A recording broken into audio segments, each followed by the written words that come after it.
पड़ता था इंटरव्यूज के लिए, बहुत दूर दूर जाना पड़ता था और हम रेनित को साथ लेके आते थे इन बस। और यहाँ पे कनाडा में आपको बहुत ज़्यादा वॉक करनी पड़ती है। मैं रेनित और नेहा दोनों को कहता कि तुम इंडिया वापस चले जाओ भाई। अगर आपको अच्छी कार है तो आपकी जर्नी बहुत ही ईजी और स्मूथ रहती है। अदरवाइज यहाँ पे मैंने अपना बहुत टाइम सेव किया और साथ में अपनी फैमिली का टाइम सेव किया। From broken family, single parents, Foster parents. Welcome back to our channel. कैसे हैं आप सब? We are hoping that you all are very good. So आज हम आए हैं वाइट रॉक बीच पे एंड पीछे आप देख रहे हैं White Rock city. This is a city near to Surrey. तो आज वेदर बहुत विंडी है, बहुत ठंड लग रही है and it's around 7 PM in the night. तो आज हम आपसे शेयर करने वाले हैं कि हमारे 2 years जर्नी इन कनाडा। बहुत सारे अप्स थे, डाउन्स थे, कुछ पॉजिटिव थे, कुछ नेगेटिव थे, बट हम आपसे सब कुछ शेयर करेंगे। मे बी आपके लिए हेल्पफुल हो, बिकॉज जब इनिशियली हम आए थे तो हमारे पास कोई विज़न नहीं था, कुछ नहीं था एंड थी बड़ी डामाडोल थी, बट अब बहुत डिफरेंट है। So make sure to watch this video till the end.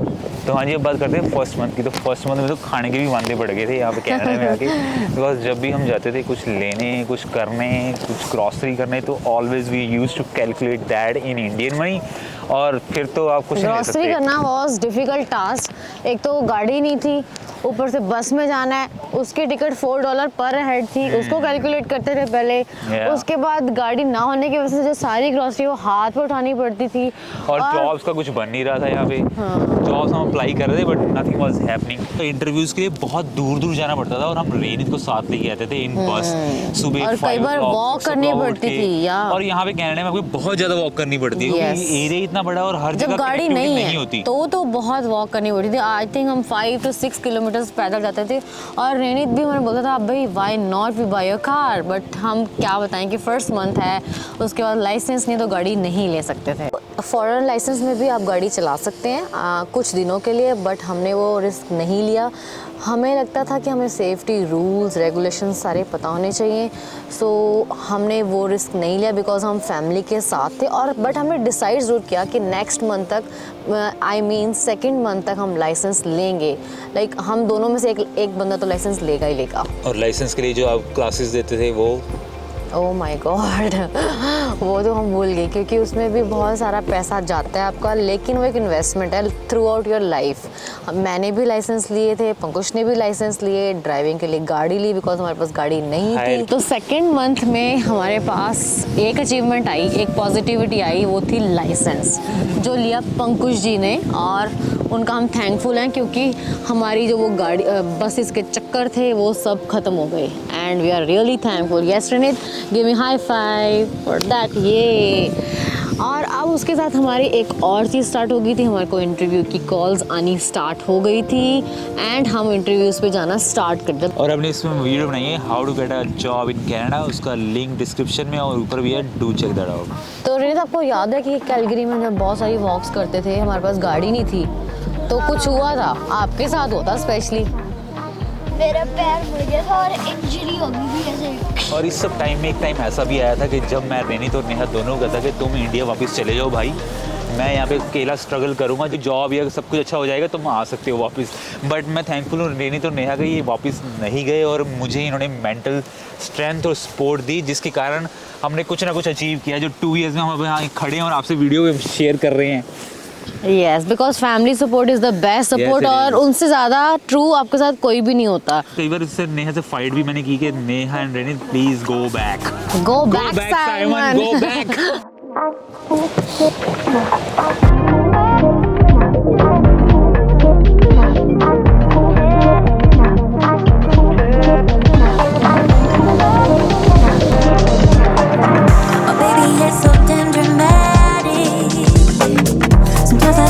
तो सेकंड मंथ में ड्राइविंग लाइसेंस के बाद सबसे पहले जो मेरी कोशिश थी टू बाय अ कार।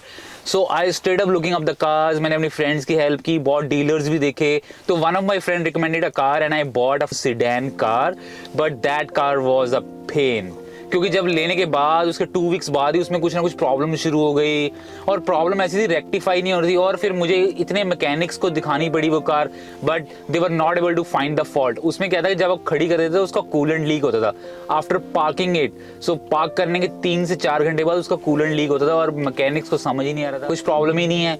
और मैं अपनी जॉब से ऑफ ले लेके छुट्टियां ले लेके वहां जा रहा था और वहीं में एनर्जी एंड मनी की वेस्टेज हो रही थी। But I bought it at around 6300, but मैंने उस पर जो गाड़ी पे लगाए अराउंड 2000 से 2500 मैंने डॉलर्स लगाए उस पर। That was not at all worth. तो पुरानी कार की प्रॉब्लम्स के कारण I decided to go for a new one instead of use one, क्योंकि आप जब यूज कार लेते किसी डीलर से that is gonna cost you more in terms of rate of interest, क्योंकि उसका रेट ऑफ इंटरेस्ट ज़्यादा होता है और जब आप कंट्री में नए हैं तो आपके पास क्रेडिट स्कोर इतना अच्छा होने के चांसेस नहीं है। अगर आपको अच्छी कार है तो आपकी जर्नी बहुत ही ईजी और स्मूथ रहती है। अदरवाइज यहाँ पे जो रिपेयर कॉस्ट है मैकेनिक और car repair that is a pain, क्योंकि वो बहुत ही ज्यादा है वो। तो गाड़ी लेने के बाद हमारी लाइफ बहुत इजी होगी। क्यों? क्योंकि गाड़ी थी और कहीं पे पैदल वॉकिंग वो जो टाइम सेवर था वो बहुत अच्छा हो रहा था। तो हमने जॉब ज्वाइन किया और हमारा एक वर्क स्केड्यूल स्टार्ट हुआ। जैसे कि हमने रेनित ने स्कूल ज्वाइन किया, हम दोनों ने अपनी जॉब ज्वाइन की और उसके बाद एक स्केड्यूल स्टार्ट हुआ और अर्निंग स्टार्ट हुई। और जब अर्निंग स्टार्ट हुई तो बड़ी खुशी हुई। क्यों? क्योंकि अगर आप कैनेडियन डॉलर्स में कमा रहे हैं तो आप उसको खर्चेंगे। फील्ड जॉब भी सर्च करनी शुरू की। सर्च करते करते बीच में आ गई दिवाली, और दिवाली हमारी सबसे फीकी दिवाली थी because we didn't celebrate the Diwali with pomp and shows, क्योंकि हमारे फ्रेंड्स नहीं थे, फैमिली नहीं थी। और इंडिया के बाद ऐसी दिवाली देखना वाज हॉरिबल एक्सपीरियंस होता है ना दिवाली का इंडिया में, वो यहाँ पे मिसिंग था बिल्कुल। पर ये सोचा नहीं था कि भाई इतना ऐसा होगा और हम इतना इंडिया को मिस करेंगे। तो जब नेहा ने अपनी फील्ड में जॉब ज्वाइन की तो वो थोड़ी डिस्टेंस पे थी, हाफ एन आवर डिस्टेंस थी, हाफ एन आवर से 40 मिनट का डिस्टेंस था और वहां पे जाना भी एक प्रॉब्लम थी। तो अभी ये बताएंगे pros and cons of having a licence and a car. तो उसके बाद नेहा के पास लाइसेंस नहीं था, मेरे पास लाइसेंस था और मेरे पास कार भी थी। तो मैं रेनित और नेहा को ड्रॉप करने आता था इनके डे केयर में, जो हमें लगता था 45 मिनट, और जो मेरा ऑफिस था वो था मेरे घर के पास, तो मुझे वहां से ऑल द वे बैक आना पड़ता था। तो ये बहुत सारे राउंड हो गए थे, पिक भी करना है, ड्रॉप भी करना है, मतलब एक ही जगह के 4 राउंड लगाने पड़ते थे। तो एटलीस्ट हम 3 से 4 आवर तो जो है हम ट्रांजिट में ही दे रहे थे, हम ट्रैवल में ही दे रहे थे। तो वही मैं बताना चाहूंगी, अगर हम यही बस में जाते तो हमारे वो 6 to 7 आवर्स होते। तो हमने Which was not possible. Yes, तो हमने वो सेव करने के लिए ये सब स्टार्ट किया। वहाँ थोड़ा ट्रैवल से रिलीफ पाने के लिए we started looking for ride shares, क्योंकि यहाँ पे राइड शेयर का बहुत ही कल्चर है। आप किसी के साथ अगर कार शेयर कर रहे हैं, कार पूलिंग कर रहे हैं, राइड शेयर कर रहे हैं, then you can pay her some money और आप उसके राइड शेयर कर सकते हैं। और यही सेम मैंने किया, मैंने उनसे राइड शेयर की और उसमें मैंने अपना बहुत टाइम सेव किया और साथ में अपनी फैमिली का टाइम सेव किया, जो कि मेरे लिए बहुत पॉजिटिव रहा। तो नेहा के डे केयर ज्वाइन करने पे हमने रेनित को भी उसी प्री स्कूल में डाला बिकॉज हमारे लिए कन्वीनियंट ऑप्शन थी। नेहा और रेनित इकट्ठे जा रहे थे और हमें रेनित के लिए कोई एक्स्ट्रा डे केयर फैसिलिटी नहीं लेनी पड़ रही थी। बट वहाँ पे एक प्रॉब्लम हमारे सामने आई कि वहाँ पे जितने भी किड्स थे वो थे from broken family, single parents और फॉस्टर पेरेंट, तो वो बहुत ही डिफरेंट बिहेव करते थे। और रेनित के लिए that was something new because हमें अभी कुछ टाइम ही हुआ था अभी आए Canada, it was about 3 to 4 months, और Renit was very scare over there. एक बार मुझे याद है कि जब मैं रेनित को लेने आया था, Neha was in the pre school, इसको कुछ थोड़ा काम था एंड ही आस्क्ड मी कि dada what do you mean by zero. तो मैंने इसको पूछा, बेटा zero means circle. He said no what do you mean by zero. तो मुझे थोड़ा पता लग गया था कि कुछ गड़बड़ है, कुछ रेनित को किसी ने बोला है, he is affected emotionally, that's why he's asking that question to me। और उसके बाद हमने धीरे धीरे थोड़ा एक्सप्लोर करना शुरू किया and once Neha went to his class and then I got to know कि सच में जो है जो बच्चे हैं वो थोड़े से प्रॉब्लमेटिक हैं और वो रेनित को थोड़ा सा प्रॉब्लम दे रहे थे। वो एवरीडे कुछ ना कुछ न्यू चलता था, तो फिर हमारे लिए एज अ पेरेंट्स वो बहुत हार्ट ब्रेकिंग था कि हमारे बच्चे को कुछ ऐसी बातें सुननी पड़ रही हैं जो उसको नहीं सुननी चाहिए, जो उसको मतलब भी नहीं पता, but he understand the feeling behind that. उसका वो फीलिंग, उसका जेस्चर समझ रहा था वो। और हम लोग ये घर पे बातें नहीं करते थे, तो that was the heart breaking part for us as a family. और हमने फिर डिसाइड किया कि हम इसको इस जगह, इस फैसिलिटी से निकालेंगे और ऐसे जगह डालेंगे जहाँ पर हमारा कल्चर हो और हमारे ही लोगों लाइक इंडियन और एशियन पीपल हों। और उसमें ये बताना चाहूंगा कि पूरे डे केयर में he was a well behaved kid. School के टीचर्स थे, they were very happy with him. उसके बाद आ गया ब्लैक फ्राइडे और नेहा का बेस्ट टाइम बिकॉज नेहा ने की खूब सही शॉपिंग। और हमने बड़ी शॉपिंग की क्योंकि ब्लैक फ्राइडे कनेडियन कल्चर का एक पार्ट है जो कि स्टार्ट होता है लास्ट फ्राइडे ऑफ नवंबर और वो रहता है टिल क्रिसमस। तो काफ़ी सेल्स होती हैं, बड़ी ऑफ लगती है। और हम थे तब कैलगरी में, तो शॉपिंग करना वॉज ईजी बिकॉज वहाँ टैक्सेस कम थे। हमने जो फर्स्ट बड़ी चीज़ ली थी वो ली थी हमने boxing day, that was 26 of December. One day after Christmas. Yes, वो हमने लिया था टीवी और वो हमने लिया 58 इंच का बहुत बड़ा टीवी और हमने साथ में अपने फोन भी अपग्रेड किए, जो मुझे बड़ा मजा आया। तो उसके बारे में ये अलग वीडियो बन सकती है कि कैसे अब यहाँ से प्लान चूज करें, कैसे बेस्ट प्लान लें। अगर आपको इस बारे में वीडियो चाहिए then do let me know in the comment section.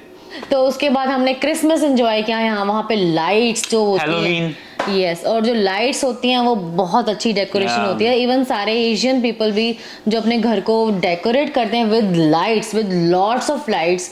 तो लगा था कि दिवाली अब आई है, तो बड़ा मजा आया। और न्यू ईयर और जो क्रिसमस था वो बहुत अच्छा गया। हाँ जी, तो उसके बाद आ गई समर्स में हमने बहुत फन किया, वहाँ बहुत इंजॉय किया, हमने पूरी मस्ती की। और उसके बाद in August 2020 we visited Vancouver, Surrey and this area, and after that we decided to move to British Columbia. So we moved to British Columbia in October 2020 and it's almost an year for us and we are totally in love with this place. Yes, और अगर आपको कुछ भी British Columbia के बारे में जानना है तो प्लीज कमेंट डाउन बिलो और हमारी जर्नी के साथ बने रहें। हमारे पास बहुत कुछ शेयर करने वाला। Yes, so please stay connected, keep supporting our channel and till then, bye bye. Bye bye.